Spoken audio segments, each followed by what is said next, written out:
నమస్తే, welcome to GTV news. My name is Swapna. ముందుగా ముస్లిం సోదర సోదరిమణులకు రంజాన్ పండుగ శుభాకాంక్షలు. హనంకొండ అలంకార్ జంక్షన్లోని మున్నూరు కాపు భవనాన్ని ప్రభుత్వ చీఫ్ విప్ దాసి వినయ్ భాస్కర్, రాజ్యసభ సభ్యుడు రవిచంద్ర, జల వనరుల శాఖ చైర్మన్ ప్రకాష్ సందర్శించారు. అనంతరం ఎంపీ రవిచంద్రకు జిల్లా అధ్యక్షుడు పెంటయ్య ఆధ్వర్యంలో ఆత్మీయ సన్మానం జరిగింది. దీనిలో భాగంగా ప్రభుత్వ చీఫ్ విప్ దాసి వినయ్ భాస్కర్, రాజ్యసభ సభ్యుడు రవిచంద్ర, చైర్మన్ ప్రకాష్లు మాట్లాడుతూ త్వరలో కొత్త మున్నూరు కాపు భవన నిర్మాణానికి పనులు వేగవంతం చేస్తామని అన్నారు.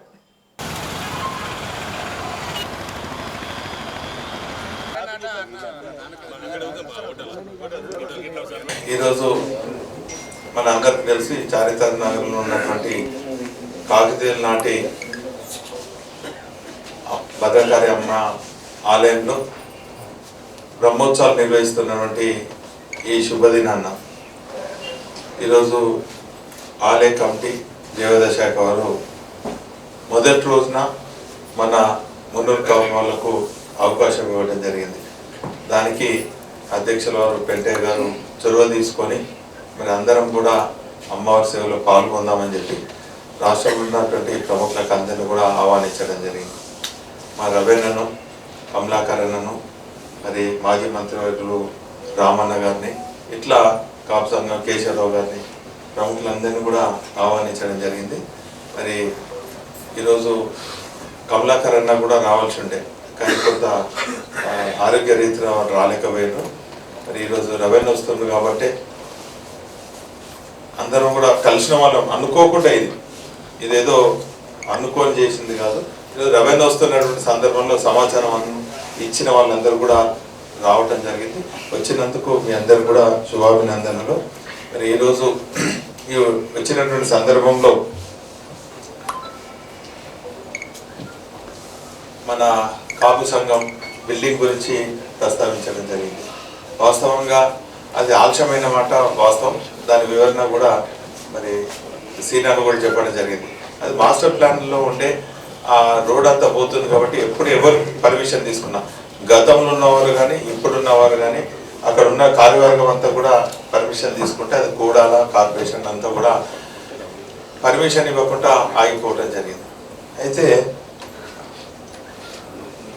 రాష్ట్రం మొత్తం కూడా ఆత్మగౌరవ భవనాలు మరి ప్రభుత్వం తరఫున ఇవ్వటం, అనేక భవనాలు హైదరాబాద్లో నిర్వహించడం జరుగుతుంది.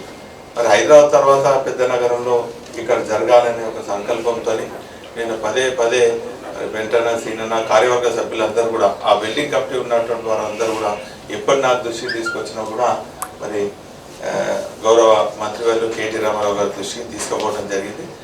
వారు చాలా సందర్భాలలో ఆ ఫైల్ అంతా కూడా తెప్పించుకొని చూసి మొన్న ప్రత్యేకించి అరవింద్ కుమార్ గారిని ఈ జిల్లాకు వచ్చినప్పుడు ఇది ఎట్టి పరిస్థితుల్లో సాల్వ్ చేసి రావాలంటే వారు చొరవ తీసుకున్నప్పుడు సీనియర్ నుండే, ప్రింటర్ నుండే, శివశంకర్ గారు వీళ్ళందరూ కూడా ఉండే అరవింద్ కుమార్ గారితో చెప్పిస్తే ఇమీడియట్గా ఫైల్ తెప్పించుకొని దాన్ని మరి ఆ మాస్టర్ ప్లాన్ నుంచి కూడా మరి తొలగించడం జరిగింది.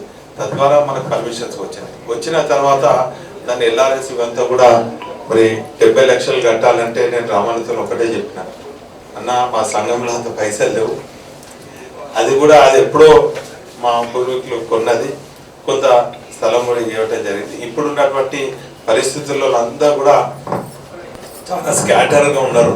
ఇంకా అలా చిన్న చిన్న జిల్లాలు అయినాయన్న, అది ఉమ్మడి జిల్లాకు చెందింది. కానీ మరి ఇవ్వాలంటే సగమైన కట్టానండి, సగం కాదు కదా, మా దగ్గర అసలు పైసలు ఆర్థికంగా ఇబ్బందులు ఉన్నాం. అందరు ఎందుకు ఒకళ్ళు ఎంపీ గారు తలుచుకుంటే కట్టొచ్చు అన్నారు. ఇక తలుచుకుంటలేదన్నా, అంత హైదరాబాద్నే తలుచుకుంటుండ్రు, వారు దేవే అంట. మేము అంత వరంగల్లో తలుచుకోవాలంటే చాలా కష్టంగా ఉన్నాయి, మా పరిస్థితి మంచిగా లేదు. అంటే సరే అని చెప్పి 60 లక్షలు మాఫీ చేయించారు. ఇన్ని లక్షలు మాఫీ చేయించిన తప్పట్లేదు. వాస్తవానికి మన కులం ఇప్పుడు ఈ రాష్ట్రంలో నెంబర్ 1 కులంగా ముందుకు పోతున్నాం మనం. ఇది యథార్థం.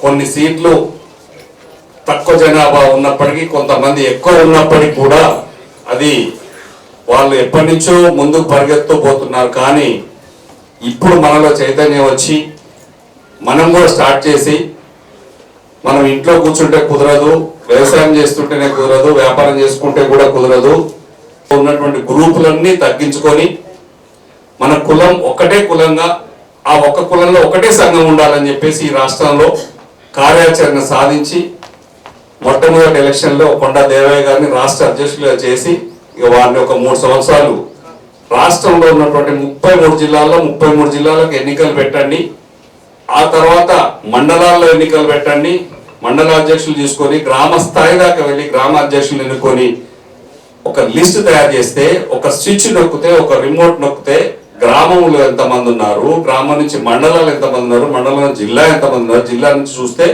రాష్ట్రం ఎంతమంది ఉన్నారు, ఎవరు మన కౌంటింగ్ ఎవరిని అడగాల్సిన పని లేదు. మన హెడ్ ఆఫీస్ హైదరాబాద్ కోకాపేటలో కాబోతున్నటువంటి బిల్డింగ్ లో ఉంటుంది. ఏ జిల్లాకు ఆ జిల్లాలో ఉంటుంది. ఇది ఖచ్చితంగా మన కార్యాచరణలో భాగంగా ప్రణాళిక స్టార్ట్ చేసుకొని తిరుగుతున్నారు. ఇంత మంచి ప్రోగ్రాం చేయడానికి చిన్న చిన్న అవకతవకలు వస్తాయి. ఇక్కడికి వస్తే మేము కావాలి, అక్కడికి వస్తే మేము కావాలి. ఈ గ్రూపులన్నీ కూడా విభేదాలన్నీ పక్కా పెట్టాలని చెప్పి మరొకసారి నేను వేదిక నుంచి ఈ రాష్ట్రంలో ఉన్నటువంటి అన్ని జిల్లాల మన కాపు సోదరులందరికీ కూడా అభ్యర్థిస్తున్నాను, రిక్వెస్ట్ చేస్తున్నాను. చిన్న చిన్న వీటి దగ్గర ఎక్కువగా గొడవలు పడకుండా ఇనానిమస్గా చేసుకుంటూ మనం ముందుకు పోతే ప్రతి కులం ప్రతి జిల్లాలో జిల్లాకు ఎకరం నుంచి 2 ఎకరాలు జిల్లా స్థాయిని బట్టి, మండలాల్లో కూడా మన కుల భవనాలకి, గ్రామ స్థాయి దాకా గ్రామాలలో కూడా మన కులానికి బంగ్లాలు కట్టుకోవాలా, ఆఫీసులు కట్టుకోవడానికో, మనకు ఒక ఫంక్షన్ హాల్ కట్టుకోవడానికో స్థలాలు తీసుకునే విధంగా మనం యూనిట్గా ఉంటే గ్రామ స్థాయి దాకా కూడా సాధించడానికి అవకాశం ఉంది. అది మన దగ్గర ఉన్న యూనిటీని బట్టి మనం ముందుకెళ్తాం. మిగతా వాళ్ళు కూడా ప్రభుత్వం కూడా సహకరిస్తుంది, ఖచ్చితంగా చేస్తుంది కూడా. ఒకటి, మనం ఎప్పుడు ఆధారపడే ఉందామా, వెనుకబడే ఉందామా? బ్యాక్వర్డ్ అని చెప్పి మనం మెదళ్ళల్లో ఒక మైండ్ గేమ్ ఆడిళ్ళు పెద్దవాళ్ళంతా. మీరు బ్యాక్వర్డ్ అంటే మనం బ్యాక్వర్డ్, మేము బ్యాక్వర్డ్ అని మనం ఎప్పుడు బ్యాక్వర్డ్ ఆలోచనలుగా వస్తూ ఉంటాయి అన్నట్టు. ఎందుకంటే మొదటి నుంచి మనల్ని బ్యాక్వర్డ్ అన్నారు. అంటే ఉత్పత్తిలో పాల్గొనే వాళ్ళం, ఉత్పత్తి సృష్టించే వాళ్ళం, కూర్చొని తినే వాళ్ళేమో ఫార్వర్డ్ అయిపోయారు, కష్టపడి సంపాదించే వాళ్ళు, ఉత్పత్తి చేసే వాళ్ళంతా బ్యాక్వర్డ్ అని చెప్పి పిలువబడ్డారు. మన ఆలోచనలు బ్యాక్వర్డ్ నుంచి బయటపడాలి. ఇప్పుడు మనం కేసీఆర్ ఇస్తాడా ఫండ్, లేకపోతే వద్దిరాజు రవిచంద్ర ఇస్తాడా ఫండ్ అని ఇట్లా ఆలోచించే బదులు అయోధ్యలో రామాలయం కడతామంటే ఊరు నుంచి ఇటుకలు పట్టుకొని పోయినలా పోలేదా? మన మున్నూరు కాపులు చాలా మంది పోయినలా పోలేదా? మన ఇంటికో 100 రూపాయలు ఎందుకు ఇయ్యరు? మున్నూరు కాపు భవనానికి ఇంటికో 100 ఎందుకు ఇయ్యరు? ఇప్పుడు దేవన్న మీ అధ్యక్షతన ఇవాళ ఊరు కమిటీ అయింది కదా, ఆ ఊరు పెద్ద మనిషికి చెప్పండి. ఎవరన్నా ఇయ్యలేని వాళ్ళు ఉంటే అతని తరఫున ఊరు పెద్ద మనిషి ఇవ్వాలి. ఇంటికి 100 ఖచ్చితంగా వరంగల్లో మున్నూరు కాపు భవనానికి ఇంటికి 100 రావాల్సిందే. For more updates, please keep watching GTV News.